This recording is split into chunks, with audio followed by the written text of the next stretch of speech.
Good morning बच्चों, आपका एक बार फिर से स्वागत है ऑनलाइन क्लासेस में। हम बात कर रहे थे चैप्टर नंबर 7 की। चैप्टर नंबर जो 7 था उसका नाम मैंने आपको कल बताया था। हमने कुछ बातें कर ली थी, ट्रांसपीरेशन की बात हमने कर ली थी। आज हम जो बात करेंगे रंध्र की संरचना की बात की थी। रंध्र की संरचना के बाद जो अब हम बात करने वाले हैं रंध्र गति की क्रियाविधि। रंध्र गति की क्रियाविधि की हम बात करेंगे। मैकेनिज्म ऑफ स्टोमेटा मूवमेंट की हम लोग बात करेंगे। देखिए, रंध्र गति की परिभाषा सबसे पहले हमें पता होनी चाहिए कि रंध्र गति किसे कहते हैं। तो रंध्र गति कहते हैं रंध्र जो होते हैं, रंध्रों के खुलने व बंद होने की प्रक्रिया। खुलने व बंद होने की प्रक्रिया क्या कहलाती है? रंध्र गति कहलाती है। इसके बारे में कई वैज्ञानिकों के जो थे क्या थे, कई वैज्ञानिकों ने परिकल्पनाएं अपनी दी थी। अपने जो रंध्र के खुलने और बंद होने की क्रिया है उसके लिए कई परिकल्पनाएं दी थी। हम सबसे पहले मांड शर्करा परिकल्पना की बात करेंगे। किसकी बात करेंगे? 1 नंबर जो है मांड शर्करा परिकल्पना की हम लोग बात करेंगे कि ये क्या होती है। देखिए, मांड शर्करा परिकल्पना जो है ये जेडी सायरे, एक वैज्ञानिक था जेडी सायरे नाम का, उसने 1923 में दी थी। किसने दी थी? जेडी सायरे ने 1923 के अंदर ये जो है परिकल्पना प्रतिपादित की थी। इन्होंने क्या बताया था कि जब हम प्रकाश और अंधेरे दोनों में बात करेंगे, प्रकाश के अंदर और अंधेरे में दोनों के अंदर बात करेंगे। सबसे पहले जो हम बात करेंगे प्रकाश में, किसमें बात करेंगे? प्रकाश में, या दिन के समय क्या होता है। प्रकाश या दिन के समय जो है वो रंध्र खुलते हैं या बंद होते हैं, उनकी हम लोग बात करेंगे। ठीक है, तो देखिए, प्रकाश या दिन में जो हमने रंध्र बनाए थे उनमें मैंने आपको कहा था 2 जो है द्वार कोशिकाएं पाई जाती हैं।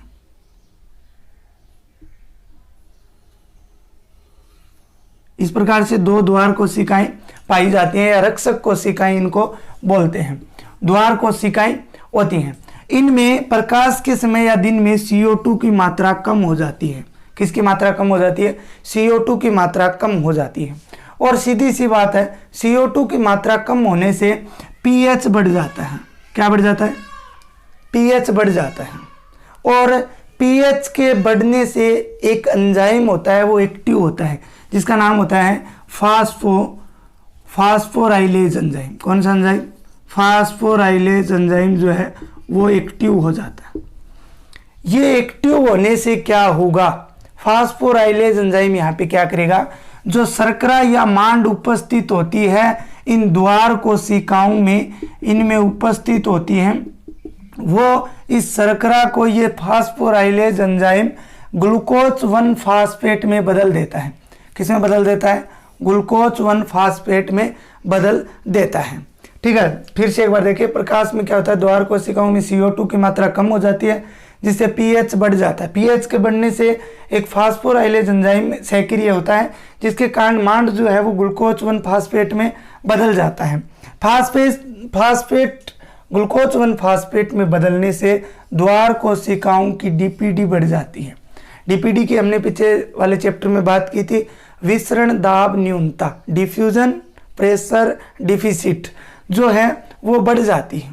और हमने वहाँ पे बात की थी, ये बढ़ने से जो द्वार कोशिकाएं हैं वो स्फीत हो जाएंगी। स्फीत का मतलब फूल जाएंगी, ये फूल जाएंगी। और फूलने से क्या होगा? बीच में दोनों द्वार कोशिकाओं में जो रंध्र उपस्थित होते हैं वो रंध्र क्या हो जाते हैं? खुल जाते हैं। रंध्र क्या हो जाते हैं? खुल जाते हैं। ये परिकल्पना दिन के समय बताई थी। किसने? मांड शर्करा परिकल्पना जेडी सायरे ने दिन के समय होने वाली प्रक्रिया बताई थी। ठीक है, इसमें रंध्र खुलते हैं, अर्थात प्रकाश में रंध्र है वो खुलेंगे। इसके बाद हम बात करते हैं अंधेरे में। किसमें बात करते हैं?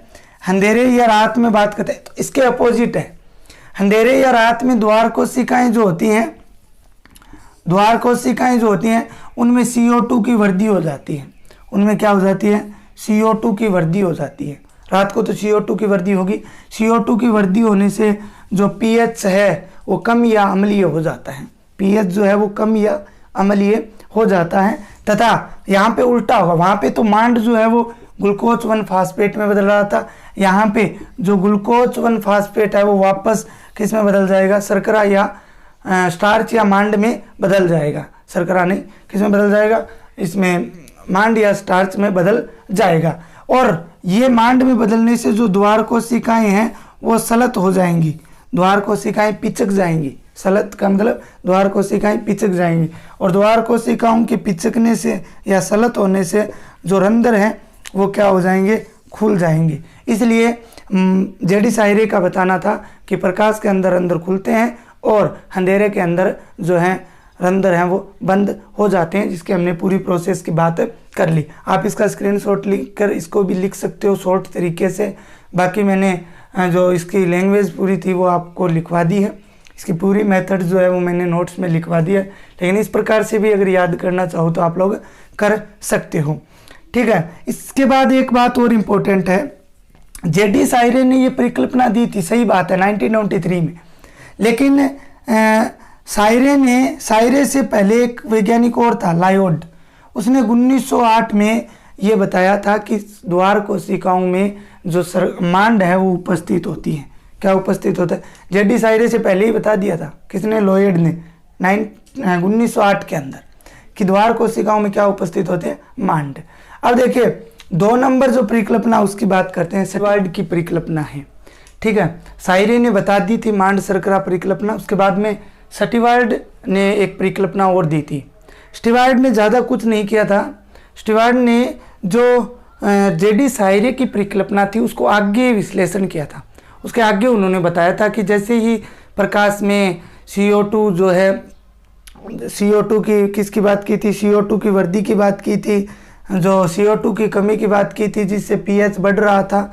ठीक है, pH उच्च pH बढ़ रहा था, उस उच्च pH में इन्होंने बताया था कि मांड जो है वो किस में बदल जाता है? ग्लूकोज 1 फास्फेट में बदल जाता है। ठीक है, तो इसके आगे उन्होंने और विश्लेषण किया। किसने? सटिवाल्ड ने। इन्होंने आगे क्या बताया ग्लूकोज 1 फास्फेट के आगे, कि मांड से ग्लूकोज 1 फास्फेट तो बनता ही बनता है, इसके अलावा ग्लूकोज 6 फास्फेट बनता है। क्या बनता है? ग्लूकोज 6 फास्फेट बनता है, और अंत में ग्लूकोज का निर्माण होता है। अंत में किसका निर्माण होता है? ग्लूकोज का निर्माण होता है। ये जो ग्लूकोज 6 फास्फेट और जो ग्लूकोज होते हैं ये जल में अधिक घुलनशील होते हैं, किसकी बजाय? इस ग्लूकोज 1 फास्फेट की बजाय। ग्लूकोज 1 फास्फेट से ग्लूकोज 6 फास्फेट व अंत में ग्लूकोज बना।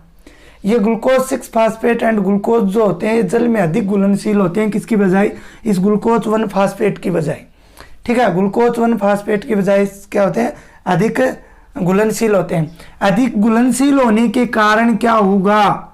द्वार कोशिकाओं की सांद्रता, द्वार कोशिकाओं के अंदर उपस्थित कोशिका रस की सांद्रता बढ़ जाएगी। कोशिका रस की क्या हो जाएगी? सांद्रता बढ़ जाएगी, और सांद्रता बढ़ने से जो रंध्र हैं वो खुल जाएंगे। कोशिका कोशिका स्फीत होगी, स्फीत होने से जो रंध्र हैं वो क्या हो जाएंगे? खुल जाएंगे। ये परिकल्पना बताई थी सटिवाल्ड ने, जो जेडी सायरे की परिकल्पना का आगे विस्तार इन्होंने किया था। अब हम 3 नंबर जो है वो बात करने वाले हैं, सहक्रिय पोटेशियम आयन स्थानांतरण। कौन सी है? सहक्रिय पोटेशियम आयन स्थानांतरण सिद्धांत। ये जो सिद्धांत है ये जापान के 2 वैज्ञानिक थे, एक का नाम था इमामुरा और दूसरा था फ्यूजिना। ठीक है, वैज्ञानिक जापान के लोगों के ऐसे ही नाम होते हैं, तो एक तो था इमामुरा और एक था फ्यूजिनो। इन्होंने इस सिद्धांत का प्रतिपादन 1959 के अंदर किया था, तथा इस सिद्धांत का रूपांतरण जो है वो लेविट नाम का वैज्ञानिक था, जिसने 1974 या 1974 के अंदर किया था। तो प्रतिपादन इमामुरा तथा फ्यूजिनो ने किया था, तथा इस सिद्धांत का रूपांतरण जो है वो लेविट ने 1974 में किया था। इस सिद्धांत में दिन और रात दोनों में हम जो प्रोसेस है रंध्र गति की वो पढ़ेंगे। सबसे पहले मैंने दोनों बना दी हैं, दोनों कॉमन है, विपरीत है, ठीक है ना, विपरीत है, इसलिए मैंने साथ में बनाई है। सबसे पहले हम प्रकाश में बात करेंगे, प्रकाश या दिन में। प्रकाश या दिन में क्या होता है, जो द्वार कोशिकाएं होती हैं, गार्ड सेल्स होती हैं, उनमें मेली कमल का निर्माण होता है। उनमें किसका निर्माण होता है, मेली कमल का निर्माण होता है। और मेली कमल का जो निर्माण होने के बाद में इस मेली कमल का वियोजन होता है। निर्माण होने के बाद में इसका क्या होता है, वियोजन, मतलब टूटना। तो वियोजन होने से ये मेलेट प्लस हाइड्रोजन आयन में बदल जाते हैं। मेलेट प्लस किस में बदल जाते हैं, हाइड्रोजन आयन में बदल जाते हैं। जब ये हाइड्रोजन आयन और मेलेट में बदलते हैं तभी एक पोटेशियम आयन है, वो द्वार कोशिकाओं के पास में स्थित कोशिकाओं को क्या कहते हैं, सहायक कोशिकाएं, हमने बात की थी। उन सहायक कोशिकाओं से पोटेशियम आयन द्वार कोशिकाओं में प्रवेश करता है। किस में प्रवेश करता है, द्वार कोशिकाओं में प्रवेश करता है। और द्वार कोशिकाओं में प्रवेश करने के बाद ये पोटेशियम आयन और प्लस मेलेट आपस में मिल जाते हैं और मिलकर पोटेशियम मेलेट बनाते हैं। आपस में मिलकर क्या बनाते हैं, पोटेशियम मेलेट बनाते हैं। पोटेशियम मेलेट क्या करता है, द्वार कोशिकाओं की प्राशन सांद्रता में वृद्धि करता है। द्वार कोशिकाओं की प्राशन सांद्रता में क्या करता है, वृद्धि करता है, जिससे अंतःप्राशन की क्रिया होगी और अंतःप्राशन की क्रिया होने से जल है वो कोशिका के अंदर प्रवेश करेगा। अंदर प्रवेश करने से कोशिकाएं क्या हो जाती हैं, स्फीत हो जाती हैं और कोशिकाओं के स्फीत होने से रंध्र जो हैं वो खुल जाते हैं। ये तो होता है प्रकाश या दिन में। दूसरी साइड बात करते हैं अंधेरे में। अंधेरे या रात्रि में क्या होता है, फोटोसिंथेसिस या प्रकाश संश्लेषण की क्रिया नहीं होती है। प्रकाश संश्लेषण की क्रिया अगर नहीं होगी तो सीधी सी बात है CO2 की सांद्रता में वृद्धि होगी। CO2 की सांद्रता में क्या होगी, वृद्धि होगी। CO2 की सांद्रता में वृद्धि होती है तो मेली कमल जो है वो स्टार्च में परिवर्तित हो जाता है। किस में परिवर्तित हो जाता है, स्टार्च में परिवर्तित हो जाता है। स्टार्च में परिवर्तित होने के बाद एक FCC कमल जो होता है वो सक्रिय होता है, जिसके कारण द्वार कोशिकाओं से पोटेशियम आयन जो है वो बाहर चले जाते हैं। पहले अंदर आए, अब बाहर जा रहे हैं। बाहर जाने से क्या होगा, द्वार कोशिकाओं की प्राशन सांद्रता में कमी हो जाएगी। द्वार कोशिकाओं की प्राशन सांद्रता में क्या हो जाएगी, कमी हो जाएगी।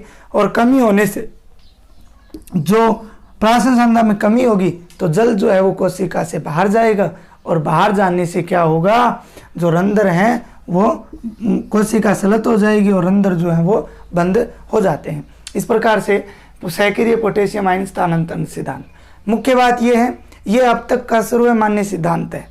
इसी सिद्धांत को सर्वमान्य सिद्धांत माना गया है। तो ये इम्पोर्टेंट है आपके परीक्षा के महत्व से, ठीक है।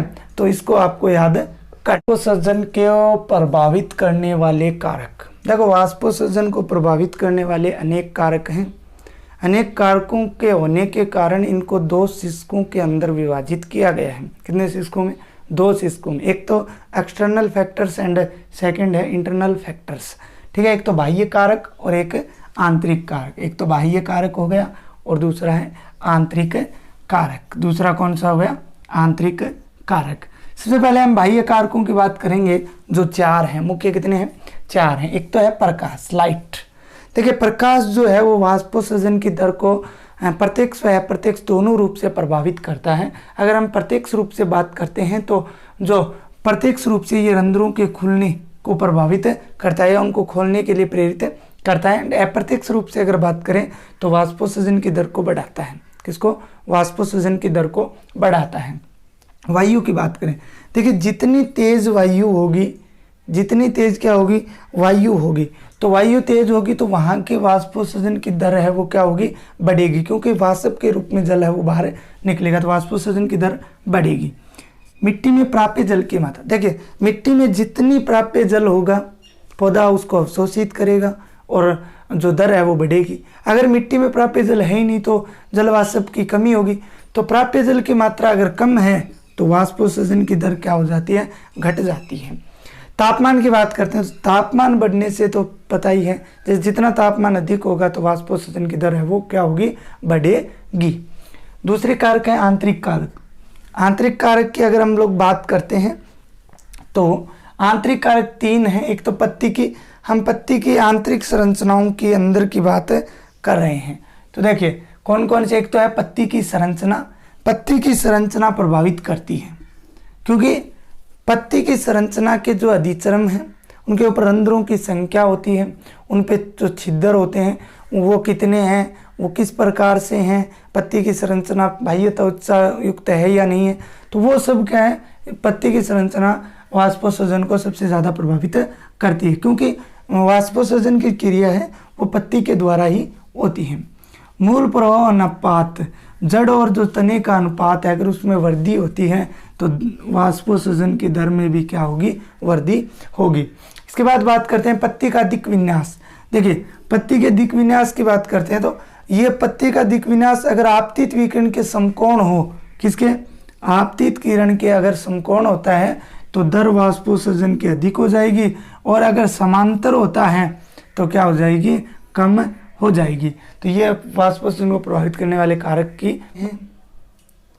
वाष्पोत्सर्जन के महत्व, इंपॉर्टेंस ऑफ ट्रांसपीरेशन, बिल्कुल इजी से है, लेकिन उससे पहले एक शब्द है आवश्यक बुराई।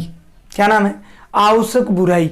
वाष्पोत्सर्जन को पौधों की आवश्यक बुराई मानते हैं कुछ वैज्ञानिक। क्यों मानते हैं, देखो आवश्यक भी है और बुराई भी है, मतलब ये पौधों के लिए लाभदायक, कुछ जगह लाभदायक भी होते हैं और कुछ जगह हानिकारक भी होते हैं, इसलिए इसे पौधों की क्या माना जाता है, आवश्यक बुराई। आपके चैप्टर के अंत में ये दिया हुआ है कि वाष्पोत्सर्जन को आवश्यक बुराई क्यों कहा जाता है, तो आपको पता होना चाहिए। महत्व की बात करते हैं तो सिंपल से महत्व हैं। एक तो जल अवशोषण, खनिजों का अवशोषण, जल अवशोषण करता है, खनिजों का अवशोषण व स्थानांतरण करता है पूरे पादप तक, ठीक है। पत्ती के तापमान को कम करता है, पत्ती का जो टेम्परेचर होता है उसको कम करता है। इसके अलावा पादप के अंदर उपस्थित अतिरिक्त जल को बाहर करता है, अतिरिक्त जल को क्या करता है, बाहर करता है। ये कुछ बातें इसकी हो गई हैं महत्व की। अब लास्ट आपकी 2 टॉपिक हैं, बिंदु स्राव और रस स्राव। देखिए बिंदु स्राव गुटेशन इसको बोला जाता है, क्या बोला जाता है, गुटेशन इसको बोला जाता है। ठीक है, क्या होता है, पत्तियों के जो शीर्ष भाग होते हैं, पत्तियों के उपांतों से जल का, उपांतों में शीर्ष भाग, उपांतों से जल का छोटी छोटी बूंदों के रूप में स्राव होना ही या रस का बाहर निकलना है। पत्तियों के उपांतों से जल का छोटी छोटी बूंदों के रूप में बाहर निकलना ही क्या कहलाता है, बिंदु स्राव कहलाता है। बिंदु का मतलब बिंदु के रूप में, और बाहर स्राव का मतलब बाहर निकलना क्या कहलाता है, बिंदु स्राव। जैसे आलू, अरवी, ब्रायोफिलम, घास आदि में जब हम सुबह सुबह देखते हैं, सुबह के समय, तो वहाँ उनकी पत्तियों पर हमें बूंदें नजर आती हैं। पत्तियों पर क्या नजर आती हैं, बूंदें नजर आती हैं। हम खेत में पादप जो भी अनाज वगैरह बोते हैं, सुबह सुबह खेत में जाते हैं तो हमारे पैर जो हैं वो उन बूंदों से क्या हो जाते हैं, गीले हो जाते हैं, वो भी इसी वजह से होता है। ठीक है, तो इसके अलावा अगर हम बात करें आगे इसकी प्रोसेस की, तो पत्तियां जो होती हैं उनके सिरों के अंत पर, पत्तियां जो होती हैं उनके सिरों के अंत पर जलरंध्र पाए जाते हैं। क्या पाए जाते हैं, जलरंध्र पाए जाते हैं, और इन जलरंध्र के शीर्ष भाग पर छिद्र पाया जाता है, इसे जल छिद्र कहा जाता है। इसे क्या कहा जाता है, जल छिद्र, जो हमेशा खुले रहते हैं, जो क्या रहते हैं, हमेशा खुले रहते हैं। तो ये तो बात हो गई बिंदु स्राव की। अब अंतिम बात जो है इस चैप्टर की, लास्ट टॉपिक, रस स्राव, ब्लीडिंग इसको बोला जाता है। देखिए ये क्या होती है, हमने वाष्पोत्सर्जन पढ़ा, जल बाहर निकल रहा था। बिंदु स्राव पढ़ा, जल बिंदु के रूप में बाहर निकल रहा था। रस स्राव, पौधे के कटे या क्षतिग्रस्त भाग से रस का बाहर निकलना, पौधे के कटे या क्षतिग्रस्त भाग से रस का बाहर निकलना क्या कहलाता है, रस स्राव कहलाता है। क्या कहलाता है, रस स्राव कहलाता है। जैसे रबड़ का जो पौधा होता है या वृक्ष, रबड़ का जो वृक्ष होता है उसके कटे बटे भाग से जो रस निकलता है उसे लेटेक्स बोलते हैं। क्या बोलते हैं, लेटेक्स।